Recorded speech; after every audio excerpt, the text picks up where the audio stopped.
Hey guys, this is Kasey Prince with the Prince Group. I wanted to come on and talk to you guys a little bit about the state of the real estate market and what's going on. I know we have buyers and sellers that are concerned and have a lot of questions, and I just wanted to offer some answers for that. So what I'm hearing is, are we in a market like 2008? Are we going to experience a crash? Are we in a bubble?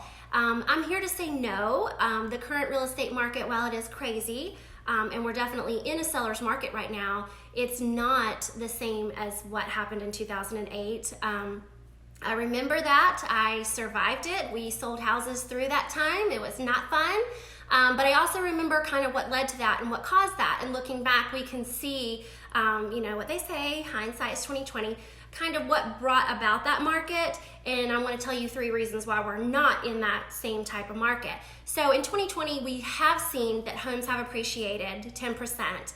And it is forecasted that homes will increase about another 5% in 2021. So home values are increasing. We are seeing that.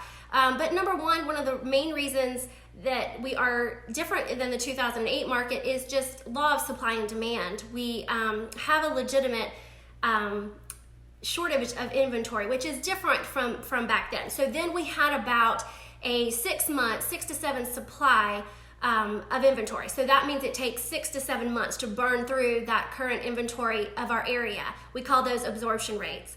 What we're experiencing now is that the inventory in this area is about 1 month, 1.5 months. So just simple law of supply and demand, there's strictly just not enough houses for the demand. And obviously that creates increased pricing. So that is definitely one difference from back there. So the demand is real, and I think we obviously learned a little bit lessons, and so did banks as far as their lending criteria. So they have an index, is kind of how they approve people. We all kind of know now that just about anybody and their brother got a home loan, whether they really could or not. So before the crash, we'll just say, or boom of that time, the index stood at about 400. The higher the index is, the easier it is to get a mortgage. So by the time we had 2006 come around, that index was over 868. That means just about anybody could have gotten a mortgage. What was happening is there wasn't a lot of skin in the game. People didn't put a lot of money down. They were doing 100% financing, no money down, no doc loans, giving just about anyone a mortgage at that time. It was such a frenzy, and I can remember that. And you just know, as a realtor, when these people don't have a lot of skin in the game and they're not putting money down, what's to keep them from just walking away from these properties? So, and ultimately that is what happened. I think, and I was just going to comment that now the index is about 122. So it's a little harder to get a mortgage. I think credit companies have learned their lesson. Hopefully, the criteria is more stringent. We do see that with our lenders. They are putting money down, especially in this market when it's so competitive. We are seeing, conventional buyers putting significant amount of money down. People that are buying do have some skin in the game, and that means they have equity in their houses.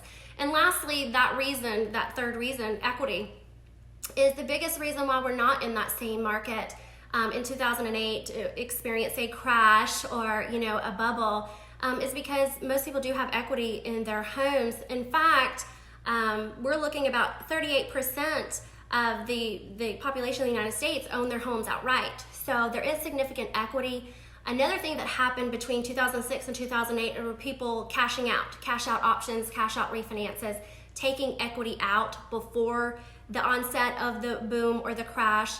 And again, lenders have kind of learned their lesson and have criteria on the loan to value for your cash out refinances. You can't just take out all of your equity any longer, and I think that is a good thing. So, the fact that there are equity in houses, supply and demand is establishing temporarily. The price points, we do see them increasing. Anytime you have competition for these houses, yes, there is some bidding wars and things going on now. I do think that we're going to see that slow down a little bit as some of the foreclosure inventories that were being held back are going to be slowly released back into the market at the end of the summer. So we will, those will flood the market. We will have some more inventory, and I think things will level out a little bit. But I'm saying these things and offering these things as a hopeful message that, if you're scared or worried or on the fence about making a move, whether that means buying or selling, call us and talk to us, or talk to one of our preferred lenders and let us explain why the situation is a little bit different. I don't think it's cause for alarms. I still think it's an amazing time to sell your home, and we're still working with so many buyers because the interest rate is so low that they're getting great deals too. A lot of first-time home buyers that I'm amazed at how much home that they're getting. So we're still seeing great success on both sides. The Prince Group is very busy. We had a great year last year. We're already off to a great start this first quarter. So again, I'm here to offer words of comfort. I would love to hear from you and get some feedback, what your take on it is. If you have any questions, please let us know. We are here to help, and just want to give you a little comfort level and just some education about what's going on in the market. And if you have questions or you're hesitant to buy or sell, just talk with us, because chances are it's still a great time to sell. You probably have some great equity in your home, and then conversely, we'll be able to stretch your spending dollars for how low the interest rate is right now. And we hope that that continues. I think the Fed's gonna keep it there for a while. So again, just would love to hear from everybody. I hope you're all doing well, staying safe and healthy.